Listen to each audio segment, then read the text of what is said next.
My name's John and this is my experience. In August 1992, my wife Helen was diagnosed as having cancer. She underwent chemotherapy, then radiotherapy, but unfortunately by that time the disease had spread into her liver and it became terminal. Sometime during September, I think it was, very late on, she began to have a recurring dream. It started once a week, twice a week, 3, 4, sometimes 5 times a week. So much so that we knew this dream off by heart. I'll describe it for you. It was night, complete black night. It was the American West somewhere. She would be sitting cross-legged in front of an open fire.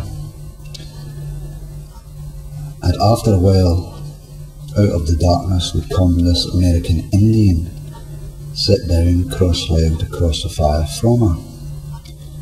And they would sit like that, looking into each other's eyes and then looking into the fire and back again.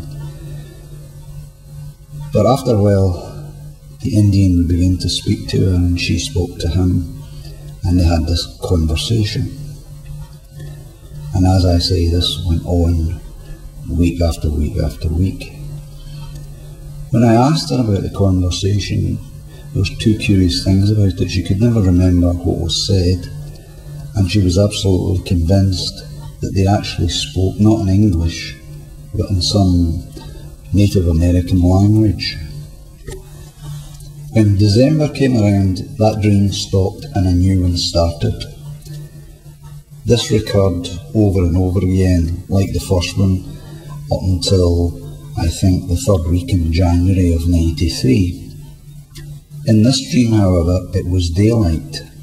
Again, it was certainly in the American West somewhere, and in this dream she saw a herd of wild horses running, and she was riding one of the horses. The strange thing about that was, not only did she have her long hair again, she was totally naked. And again, when I pressed her on this question, it would appear that there was no saddle on the horses. There were definitely simply wild horses somewhere in the American West. One day, the doorbell went and I went to answer it, and an old friend of ours whom we had not seen for at least 4 years was there, a woman called Margaret.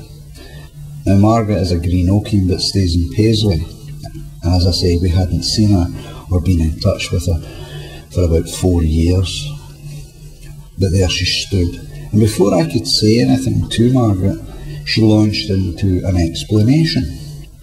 And she said that the reason she had came looking for us is because for 2 or 3 weeks she had this recurring dream. And in this, her dream, she saw Helen riding alongside these wild horses. And in Margaret's dream, Helen was also naked. This came as quite a surprise, but I didn't say anything about Helen's dream to her. Keeping her at the door, I then explained what the situation was, that Helen was dying from cancer.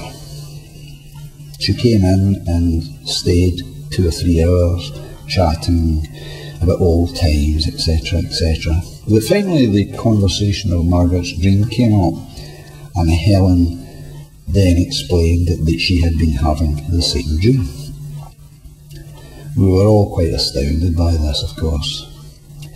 Margaret went away and that was that. By the time the end of February came round, Helen and I had discussed the details of her funeral.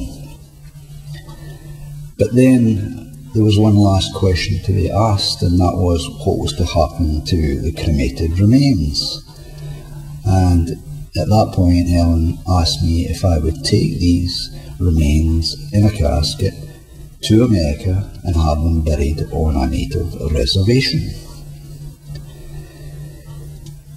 Helen passed away on the 16th of March 1993, and at the beginning of October of that year, I flew out to America with Helen's ashes in a rucksack to find an American Indian reservation and have it buried there. I have no connections in America, I have no relations in America, I didn't know any American Indians, nor did I really know where these reservations were. I had bought myself a 6 weeks bus pass, which gave me unlimited mileage on the Greyhound buses in America. So I had 6 weeks to do this. To cut a very long story short, after several weeks of travelling hundreds and hundreds of miles, I found myself in Arizona on the Navajo reservation. I met with a man and a woman, two Navajos, told them briefly the background to why I was there and what I was trying to do, and eventually they very kindly offered to help me.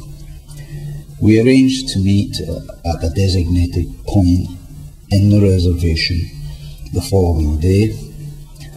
I hired a car and drove out to the spot. I was then to follow them in their pickup truck, and they would take me to what they thought was a suitable burial place. So we drove into the reservation for at least 35 minutes, 40 minutes.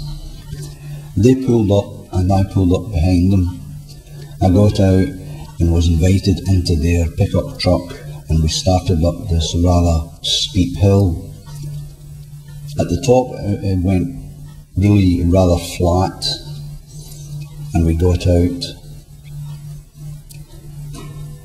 When I looked around the ground, I could see lots and lots of horses' hoof prints. And when I went to the edge and looked over down into the valley, I saw a large herd of wild horses running around. I took a shovel, dug a decently deep hole, put her casket in, along with some burial trinkets that the Navajo Indians had kindly given me, and covered it over with earth. As I looked out onto these wild horses, I was absolutely convinced that I had either found the exact place in Helen's dream, or a place which was very close to it. It gave me a wonderful feeling of closure, that I had actually brought something to a real end. There was a lot of sadness, obviously, but at the same time an elation, because I felt quite certain that this is exactly where she belonged to be. If I'm asked, do I believe in ghosts, the answer is yes, I do. If I'm ever asked, have I ever seen a ghost, the answer to that is yes, I have actually seen a ghost.